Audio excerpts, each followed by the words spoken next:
Good evening, everyone. Dave here. Another talk about alcoholism, just a brief one. I hope you're all okay, and I hope you're managing to get through the day. And if you've got craving, if you're craving drink, or even if you've had a drink, I hope that it goes better. I hope you have a good tomorrow, a good evening, and a good tomorrow. Because alcoholism is evil. It's pure evil. It's an horrible illness, disease, call it what you want. It plays games with us mind. It destroys our families. It destroys us. It's an illness that chews away at you until it destroys you, internally and externally. It will rob you of everything. Absolutely everything. The only way out of it is to put the bottle down, is to put the drink down. You might need medical help, depending how severe your alcoholism is. It doesn't matter how severe it is, if it's causing problems, if it's every time you have a drink, is it a nightmare? Do you cause problems? Do you go into blackout? These are the things you've got to watch out for. Some people can drink, some people do drink. Not everybody suffers with alcoholism. As I say, it's an illness, a disease, and not everybody suffers with it. Some people can drink every day and be perfectly fine, get up the next day and not think about alcohol. They might not think about it till they get home at night, sit down, watch some TV, and go, I'll just get a drink, like I do with coffee. I'll just get a cup of coffee. Some people, that's how alcohol affects them, and they don't have the illness of alcoholism. They're just regular drinkers. Then there's problem drinkers. When they drink, does it cause problems?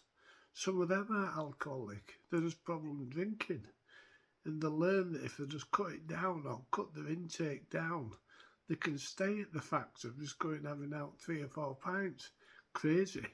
Not for me, and probably not for most of you. I've tried it all and it didn't work. I've had periods in my life. After 45 years of drinking, I've had periods in my life where I've tried drinking. At one point, I was homeless for 11 years. Just living on the streets, living in shop doorways. I was going into shops, I was shoplifting, I was begging, I was just a bloody nuisance. I was in a real mess. That was 1981 to 1992. I was just in my late teen years and early 20s while all that was going on. I'd been squats, park benches, under bushes, anywhere. If anybody had put me up for a night, I'd gladly go around there. And it's horrendous. It is really horrendous. But you've got to just try and get on with it. Because as I say, it's evil, it's cunning, and it's powerful. It destroys you. It will destroy you if you let it carry on. It can destroy you, but as I said, that was my rock bottom. I then got sober in 1992 and I did 10 years of sobriety, but I did drink again, because even in that 10 years, my mind was still going. Maybe I should have a drink. I'll have a drink tomorrow. No, what? I'll have a drink day after tomorrow. Drink was constantly in my mind. It never left me alone. It was like working somewhere and you can hear a drill going, and that drill never stops. Never bloody stops. It just goes on and on and on. That's what alcoholism was like for me. As I say, I drank after 10 years, then I had about 6 or 7 years of drinking. Then I stopped again for another 10 years. And just recently, Christmas Day 2021, I had a drink just for a day. I had 4 cans. I thought, yeah, I just have 4 cans. I'm still under the illusion that I could drink like a normal person. I've seen me, even after all that time when I was homeless, I've seen me come under the illusion that I can drink like an upright, nice person of society. I've even seen me walk into wine bars. I don't even drink wine. Walk into wine bars, all dressed up. I'd get myself some nice clothes, all dressed up, looking smart. And it didn't last. Even drinking wine. I'd go through 1 or 2 bottles and I think, oh, I'll get whatever. And I'd be straight at the bar on spirits. Disastrous. I'm just a disaster. I'm just an illusion.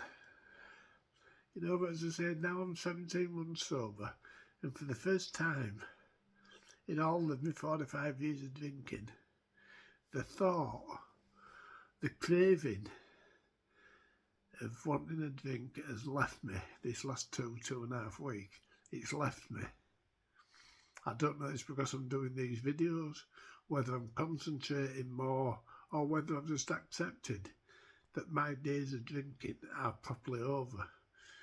Not thinking, oh, I'll have another drink. I'll have a drink in 6 months. I'll be sober for 6 months. And no, my drinking days are over. I've got to accept it. I'm allergic to alcohol. Why do I find it a problem? You know, there's diabetics, can't have sugar. You know, they go about the life quite normal, just not having sugar. There's people that are allergic to peanuts, so they don't have anything with peanuts in. There's people that are allergic to chocolate or milk, so what do? They just get on with life, and they don't have that in their life. They're very careful, they make sure they're not having it, and the life goes on perfectly normal. And that's what I'm hoping me, with my alcoholism, will do. That I can carry on life just like, as I say, just like the diabetic that doesn't have sugar. Can't have sugar, anything with sugar in it.